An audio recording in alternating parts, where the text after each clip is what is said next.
Today's opening words were written by the Reverend Kinry Bassis, prior of the Berkeley Buddhist Priory. It's part of a Dharma talk he did on acceptance and has been edited for length and clarity. The original work can be found at berkeleybuddhistpriory.org. Acceptance sounds simple, but how to have a right view of acceptance is not that simple and straightforward. It's normal that people misunderstand some of the basic aspects of how to practice acceptance. Underlying the practice is the Buddhist teaching that we can be at peace with all conditions, both what is going right and what is going wrong. The most common ways to misunderstand acceptance is to think that accepting some difficult condition means that we will be passive in the face of this difficulty and not feel the need to respond. This is a mistaken view. Acceptance does not stand against another aspect of Buddhist training, right action. If I have a serious illness, it is unhelpful for me to not accept the fact that my body is having difficulty. To accept what is unfolding in my life does not stand against the fact that I need to have right action.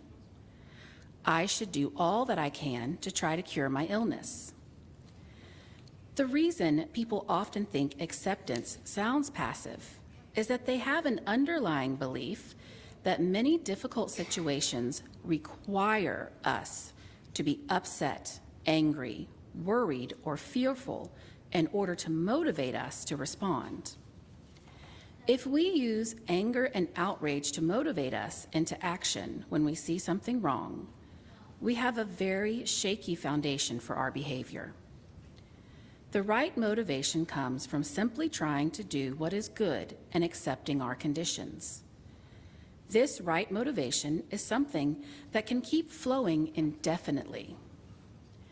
Acceptance does not mean we do not feel bad about our own suffering, about someone else's suffering. Doesn't mean we don't feel moral outrage at some egregious wrong in the world. Acceptance does not mean that difficult feelings will not arise in us. However, we let them arise and pass and do not feel the need to cling to them. Right and wrong conditions are always going to exist. To cling to either, do not cling to either. We see both as ephemeral and empty. In the Dhammapada, words of the Buddha, it's written that the Buddha said, "When we hold fast to such thoughts as, they abused me, mistreated me, hurt me, robbed me, we keep hatred alive. If we thoroughly release ourselves from such thoughts as, they abused me, mistreated me, hurt me, robbed me, hatred is vanquished. Never by hatred is hatred conquered, but by love alone. This is eternal law."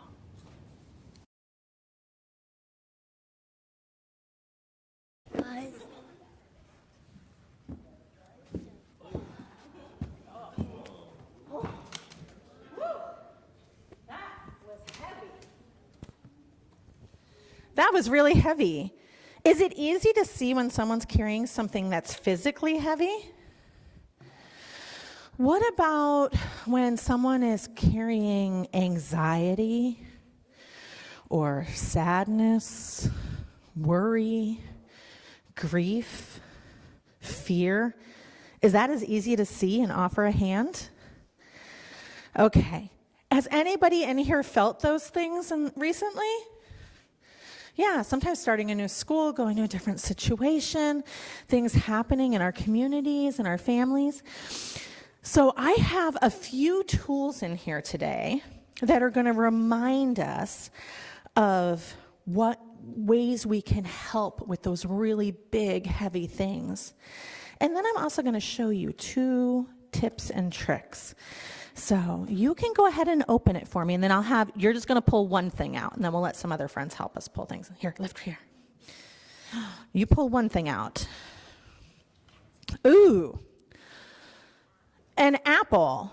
So something really fragrant can open your olfactory and can help snap you out of some panic.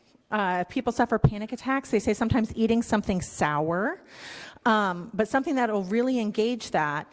Also, sometimes do we get a little grouchy and overwhelmed when we're hungry? Yeah, so sometimes, do I need a snack? Is a very good question to ask. Okay, hold on. No, we're going to leave it there. What do you have? Oh, along the same line. If I'm thirsty, it's really hard for my body to have everything it needs to do that. And also, again, some of the work we're out there doing, when people are out there protesting, like they were talking about in the song, can you sit back down? That makes it hard, and you have to have fuel to keep going, right? We need fuel to keep our bodies going. Okay, who hasn't picked something yet? Come on up, grab something out. Let's see, I've got one, come on up. Oh, anybody have one of these at home? Anybody know what this is? Yeah. It's a calm down jar. And so sometimes when you're really frustrated, you can shake it really, really hard and shake it. But you know what? It's really hard to see it and notice it when you're just shaking it. But then if you flip it over and you watch and things start to settle, you might see sparks of light. It might become clear and not all muddy and jumbled. Calming jars are a good tool. Okay, go ahead, friend. Ooh, anybody have a favorite fidget? When you have hands that are anxious and worried, sometimes instead of making a fist or scrunching your face like this, you can find something to do with your hands that makes you feel calm. Sometimes it could be a worry stone, it could be knitting, it could be handwork. Any of those sort of things can help you with that energy. All right, come on around here. There's 2 more things in here. You want to grab one of them out for me? Ooh, okay. These are my loop earbuds. Okay, so sometimes I put on music, right? And music helps me. But sometimes I'm in an environment that's really loud. And, suddenly my hair feels too much. My shoes feel too much. Every noise is too much. I really can't handle the sound of people eating near me. So these help me be less overstimulated and find my calm. So they just make it quieter. So that's a really handy tool. All right, I've got one more. You want to grab it for me? Yeah.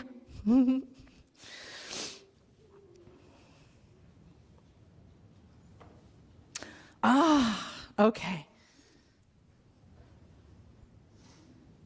Whoever had like a lovey when you were little, you carried around a blanket or something? Okay, you can have a worry stone in your pocket. You can have a gorgeous silk scarf that was tie-dyed by one of your friends. And so now I've just revealed myself to you because you see me wear these a lot. And it reminds me of my friend and my friends that I spend time with who do this work. And I go, oh, I can do this hard thing because I remember I'm not alone. And then, I have one more thing back here. Did you know these amazing phones and things can be tools? They could be a way to call a friend when you're feeling like you are alone. And there's also really good apps on there. They're not all evil, I promise. You can use them to help you breathe.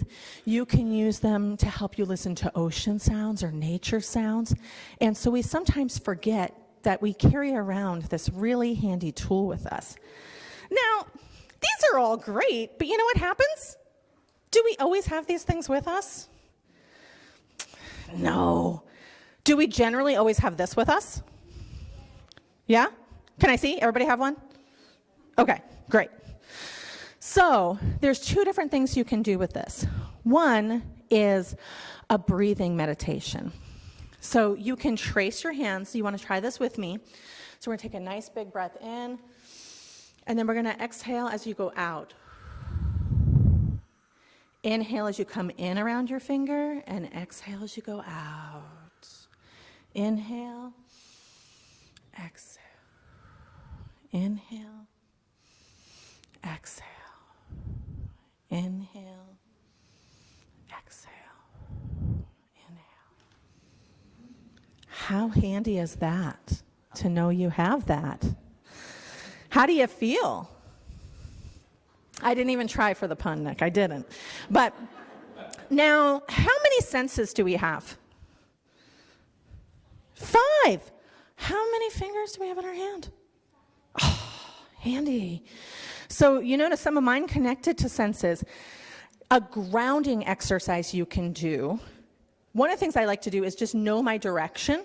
Which way is north, which way is south, east, and west. That can be really grounding, but sometimes that's tricky. So this other one is really handy. What can I see? Maybe if I close my eyes, I could pretend that this is the warm sun shining on my face. Right? Maybe I see light and sunshine. Maybe I feel the cool, crisp breeze or my scarf from my friend. Maybe I hear my own heartbeat or my breath. Maybe I touch. What might you touch? You might touch your hair, touch your sweater that's warm and fuzzy.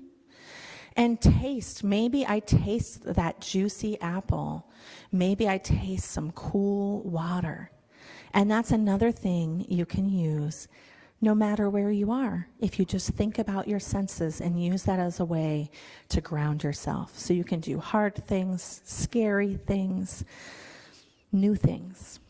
So I hope you'll take those tools with you, and all of you take those tools with you, and we're going to sing our children out to their classes now.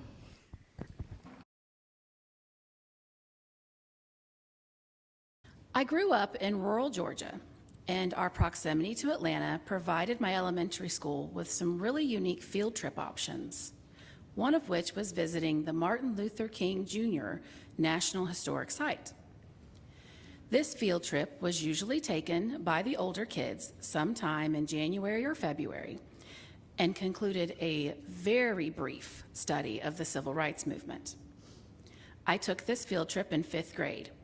And my biggest takeaway from that experience was that fountains make my teacher sad. The tomb of Dr. King is surrounded by a reflecting pool with fountains and an eternal flame. And the day of our field trip was gray and rainy, and it just added to this somber mood around the memorial during our visit. A tour guide rattled off dates and facts, but my attention was on my teacher as she stood behind her students and sniffled. And I had no idea why. What was there to be sad about? We were out of the classroom and had McDonald's for lunch that day. I was having the best day ever. I also had no idea what Miss Jackson's parents and grandparents had endured just to make sure that she even had the rights and opportunities to become my teacher. Those things weren't talked about at my house. No one in my family ever explicitly told me that I shouldn't like my teacher, but the expectation was there. It showed up when everyone told lynching jokes around the dinner table and in the kind of people that we associated with. It was there when I was 5 years old, and grown men told me what beautiful babies I would make one day and how wonderfully pale they would be like me. When I was punished for inviting a black friend over to jump on the trampoline after school. And when I was told that my skin is lighter than some kids at school because I wasn't related to apes. In spite of never being named, racism had been such a constant presence in my home life that I just thought it was natural. I thought that's how everyone was. It was just life. I was woefully ignorant, and my ignorance was premeditated. It was a deliberate attempt by those raising me to perpetuate their own insecurities and hatred. And it was almost successful, because at 11 years old, I had no idea why my Black teacher was so sad at MLK Jr.'s tomb. There was an entire chapter in American history that I just knew nothing about. But what I did know was I did not like how I felt that day. It took me about 10 years after that experience to come to a place where I really understood the dissonance that I felt then, and it was not a fun ride to go on. There were dozens of other events that helped me realize just how bigoted my upbringing had been. And I know people were hurt in the process. I hurt people in the process. I've often been asked why I, the wife of a Hispanic man and firm believer in human rights, would choose to continue associating with people that I fully know are out and out racist. And it's because I understand. I know what that inherited trauma feels like, and just how hard it is to walk away from what you've always known as normal. I also know the importance of that one significant interaction, that one little peek into a different way of thinking and being. I know how it feels to retreat into the safety of my own ignorance, and how comfortable it was to just stay there. It's scary to finally peek behind that curtain, and pretty tempting to close the curtain forever if you're met with hostility by those on the other side. I was fortunate enough to find softness and acceptance waiting for me on the other side of my own ignorance. And I want others to find that too. But all too often, they're met with bitterness. Who wouldn't turn back? Better the devil you know, right? I'm going to be the softness for someone who's brave enough to try. I'm going to keep pulling the curtain back. And I'm going to be waiting with open arms when they finally take that first step. Someone needs to be there to welcome the ones who decide to change. Why shouldn't it be me?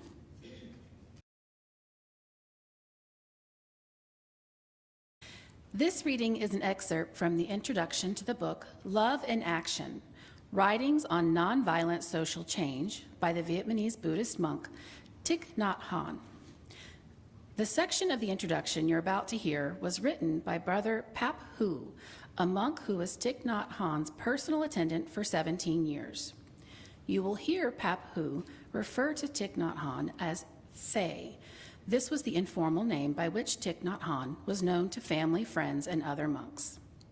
Brother Hu writes, "My parents, victims of the American War in Vietnam, confronted profound uncertainties that led to feelings of despair and suffering. My parents fled the country as refugees and did everything in their capacity to ensure that I had a better future than their own. They transmitted all their hopes and aspirations to me, and at the same time, unknowingly transmitted their pain and suffering as well. Their pain and suffering became my own. Suffering and the practice of mindfulness has been a gift. Since I am able to recognize the pain and violence inside of me, I have the capacity to fully recognize and practice with the violence that exists outside of me. As a young monk, when I recognized the seed of violence present in me, I knew I had work to do. Through Thay's wisdom, I gained the courage to embrace that seed of violence like I would a crying baby. I learned to not fear it, but to hold it tenderly, to understand it, and to transform it. The mindfulness practice is a source of courage that allows us to slow down and to look deeply at the fear and discrimination present inside ourselves. When we can sit with ourselves, recognize, be comfortable with, and love both the most magnificent parts of our being and the more uncomfortable truths that we embody, we give way for profound transformation. This transformation becomes a torch of wisdom in the world, because when we have cultivated the capacity to be present for ourselves, our joy, pain, and suffering, we are able to be present for the joy, pain, and suffering of others and the world. When we can accept ourselves, we are more able to listen to others and change what may seem to be an impossible situation for the better. In this way, peace is not just a concept. It is an embodied practice that begins with us and how we relate to ourselves and the world around us. War, conflict, and acts of violence happening all over the world are bells of mindfulness for humanity and each one of us. Reflecting on this and asking myself what I can do, I see that my responsibility is to transform the seeds of discrimination, fear, hatred, and violence inside of myself. Only then is it possible for fear to be transformed into connection, violence into peace, and hatred into love. This is our collective responsibility.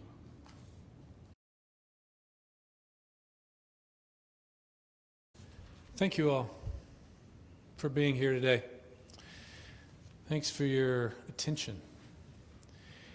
Our service is a little longer, perhaps, than usual today.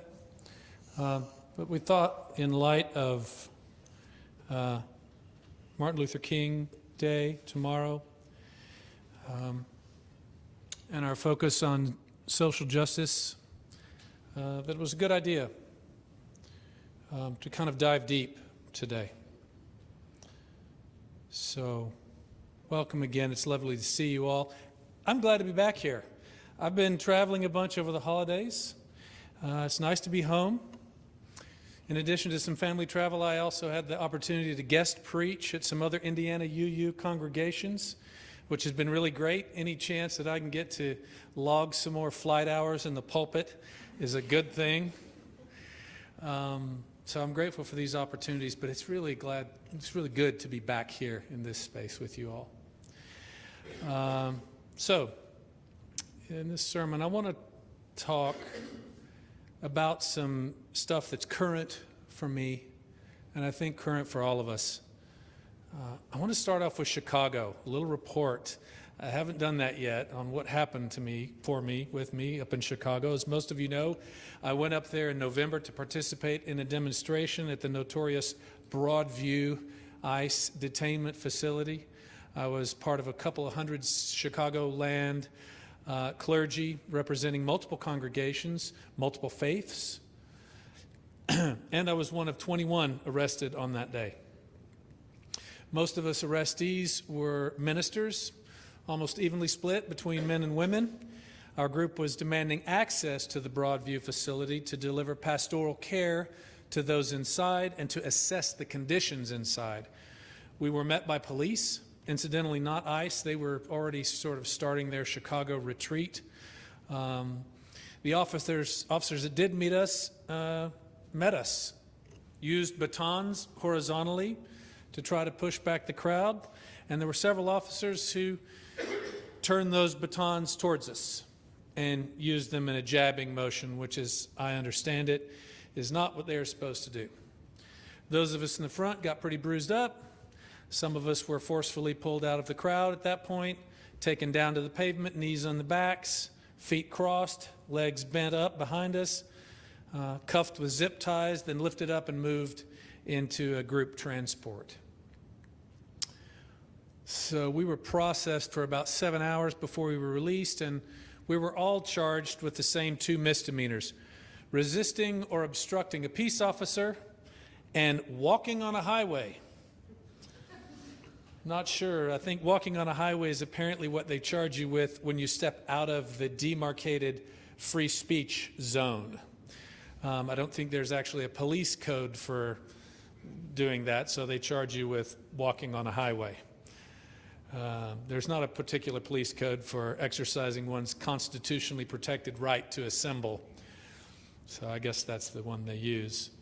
I want to note here that though what happened for me up there on that day was rather dramatic, it was not the most violent response that has been seen at Broadview. Many activists and clergy have been protesting there since the late summer and have been subjected to pepper bullets, tear gas, and much harsher physical treatment than we got. I was only up there for one protest, but those activists and faith leaders who've kept sustained pressure on that facility for months, they are the real heroes. It's also worth note that in the days following our arrest, the Illinois governor's office offered an apology to our group, not a public one, but the free speech zone barricades were done away with, and though there is still some activity up there, ICE has mostly pulled out of Chicago. They are, however, threatening to return with double the force in the spring. My case is still pending. Some plea offers have been made. I've not accepted them. Still waiting to see how things turn out, if charges get dropped.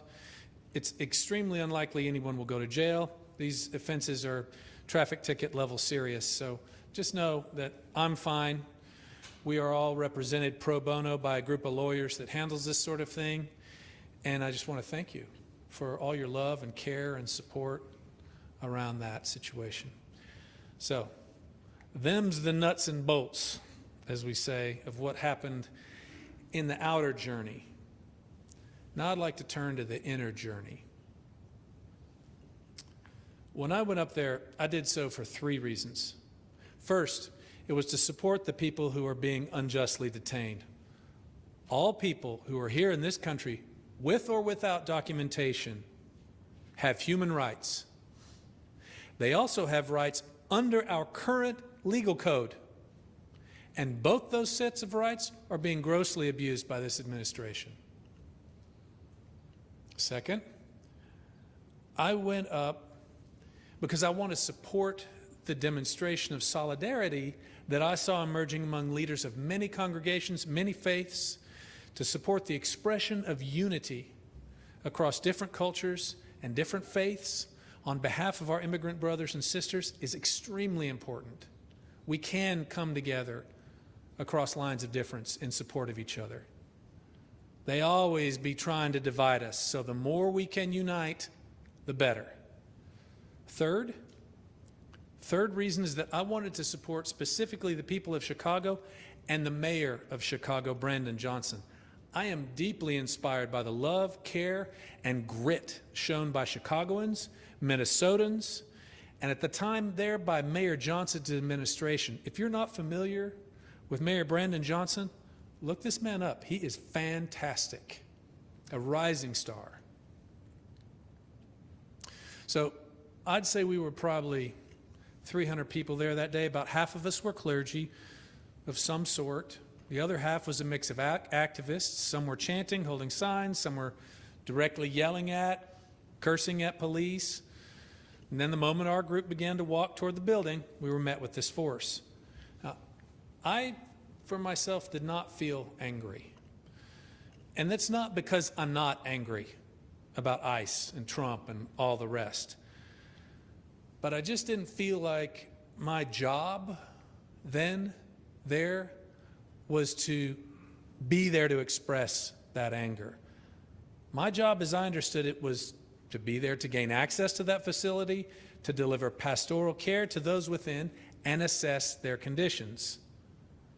Now, this may sound like a bit of critique, and it might land me in the minority with some of my activist and ministerial colleagues. But I watched spiritual leaders vent their rage and anger, and frankly, I felt like having a bunch of priests, ministers, and spiritual leaders yelling at the police was the opposite of the supposed purpose of the demonstration. We were there to deliver pastoral care to those within and to assess their conditions. And I understand that we are all outraged and horrified by what we're seeing. And perhaps, as some folks have said to me in answering that critique, social change needs those who shout and rage and make a ruckus. Maybe so. But it also seems to me that this type of expression is something that we spiritual leaders might want to reconsider. To me, being a spiritual leader who throws that type of energy out into the world is like, this is for me, folks, really for me. It's like being a medical doctor who's willing to cause harm to people that they don't like. Furthermore, in that letter of apology from the Illinois governor's office, there was an invitation for we clergy to engage in further dialogue with that office and the police. But that invitation was resoundingly deemed to be a hollow gesture and was aggressively rejected. A massive missed opportunity, I thought. As faith leaders, we could have engaged in further dialogue at a high level, and if nothing else, we could have continued to make our case for our immigrant brothers and sisters, and maybe even change some minds, maybe change some police minds. But frankly, we couldn't do that because some of the more vocal members of our group were so angry and so attached to their righteous indignation that even considering dialogue was impossible. So at this point on this inner journey, I have to ask, who are we serving? Are we serving ourselves and our need to be right and angry? Or are we serving the people who are unjustly detained? Now, I want to see ICE fully reined in because they are out of control. I also want to see state administrations and police protecting their citizens, not enabling the illegal kidnapping and deportation of innocent people. And I would have liked the opportunity to try to change some minds in that office. But alas, rage, anger, righteousness, blame, contempt, mistrust, all got in the way. So, questions are bound to surface here. Are you saying we shouldn't protest, Judd? Are you saying we shouldn't be outraged or shocked or afraid when we see fascism playing out in the streets? Shouldn't we resist? Shouldn't we stand up for what's right? Shouldn't we stand up for those who can't stand up for themselves? What do? Do we just give up? Should we stop demonstrating? My answer is that we absolutely should not stop demonstrating. Absolutely not. I do believe, however, that we might sometimes want to rework how we demonstrate. It's my firm belief that we cannot expect to be successful by violently demanding a world free of violence. One doesn't go in the opposite direction of the goal to get to the goal.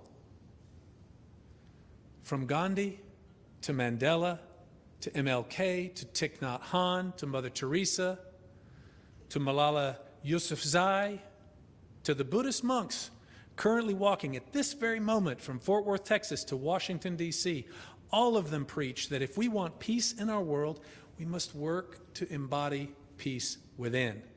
How do we do that? Won't practicing peace make us passive? Absolutely not. These monks are not being passive. They're walking 2,300 miles, sometimes barefoot, in the friggin' winter. Tell me that Martin Luther King was passive. Gandhi, Mandela, Mother Teresa. These monks' monastery is in Texas, of all places. They're walking through mostly southern states. Tens of thousands of people are pouring out of their homes to see him. Grandmas, moms, dads, little kids, every race, every economic class, begging these monks for blessings, some weeping, crying, pouring out their hearts. And these followers are not Buddhists. These are run-of-the-mill, everyday Americans of every walk of life. And most of them are Southern. So as we sit here and maybe worry that working to discover peace within will make us ineffectual, passive pushovers, I'd encourage us to rethink that notion. I'd encourage us to rethink the idea of how truly powerful the simple act of seeking peace within can be. Now, everybody be peaceful, damn it. You can tell I get pretty fired up about this stuff. But it's because I really think that what Brother Paphu wrote is true. The mindfulness practice, he writes, is a source of courage that allows us to slow down and look deeply at the fear and discrimination present inside ourselves. When we can sit with ourselves, recognize, be comfortable with, love the most magnificent parts of our being and the more uncomfortable truths, we give way for profound transformation. When we accept ourselves, we're more able to listen to others, and what may seem to be an impossible situation, well, we're more able to listen to others and change what may seem to be an impossible situation for the better. And isn't this what we're trying to do? To change for the better what seems like impossible situations in Chicago, Minneapolis, Congress, our own community, our own homes, our own lives. One thing I believe, as surely as I'm standing here, is that the work of social change is first inward, folks. The peace we seek here is cultivated here first. Then it radiates outward, providing an inexhaustible source of transformative energy. So, this is why, one of the reasons, why Kate Hyatt and I are putting together another type of demonstration this coming Friday. You've got a little insert in your order of service about that demonstration, and there are more flyers available in coffee hour. In solidarity with those monks currently walking to D.C., Kate and I are organizing a peace walk. It won't be 2,300 miles. We plan to walk a single mile downtown. But the key thing here is that we'll walk in total silence. If you'd like to know more about it, as I said, we've got flyers out there. You can grab one from Kate. You've got one in your order of service. So join us on Friday. We'd love to see you there. And please, take some extra flyers and share them with your friends if this resonates with you. This service has been a lot. It's been a lot. What's going on outside is a lot. So thanks for sticking with us. Thanks for sticking with me. I've asked us to work pretty hard on this one. So let's just take three deep breaths, as I like to do. And on that third one, we're going to hold it for a second and then let it out as a sigh. Then I have very short closing words and we'll be done here with this sermon. Okay? So,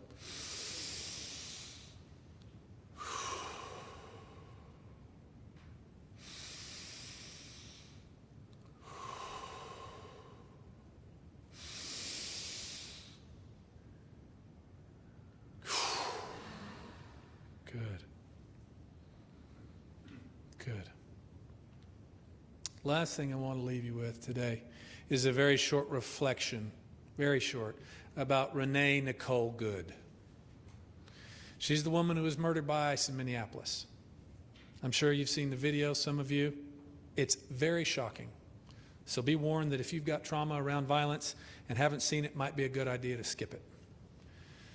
But in one of those videos, we can hear Renee's final words. And for me, they're prophetic words. Mere moments before her death, a death I'm sure she didn't see coming, she said,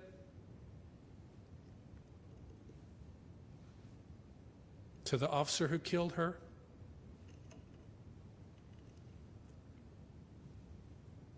"That's fine, dude. I'm not mad at you.